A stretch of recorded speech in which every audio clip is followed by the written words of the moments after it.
কল্পনা করুন এমন একটি দেশ যেখানে নোটভর্তি ব্যাগ নিয়ে বাজারে সবজি কেনার জন্য যাওয়া লাগে। হ্যাঁ, ঠিকই শুনছেন।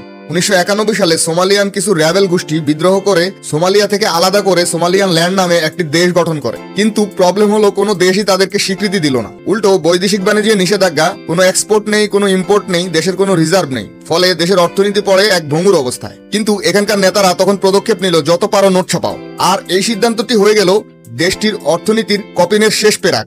দেশের সাধারণ জনগণ তো খুবই খুশি, কারণ ঘরে ঘরে মিলেনিয়র আর ভিলেনিয়রে ভরে গেল। এত বেশি করে নোট ছাপানো হলো যে দেশের মুদ্রাস্ফীতি বেড়ে গেল। ফলাফল, পণ্যের দাম বেড়ে গেল আর মুদ্রার দাম কমে গেল। আর এখন দেশের সাধারণ জনগণকে সবজি কিনতে হলেও এক ব্যাগ টাকা নিয়ে বাজারে যেতে হয়। না কোনো মূল্য, না কোনো দাম, শুধু টনকে টন কাগজের নোট। দেশটি টাকা নিয়ে এতই বিপাকে পড়ে যে তাদেরকে ক্যাশলেস লেনদেনে শিফট করতে হয়। ঠিক আজকের এই সময়ে $1 সমান 9000 সোমালি শিলিং। ভাবুন তো, এমন একটি দেশে আপনি থাকলে টাকা নিয়ে লেনদেন করার সময় আপনার কি অবস্থা হতো? কমেন্টে লিখে জানান।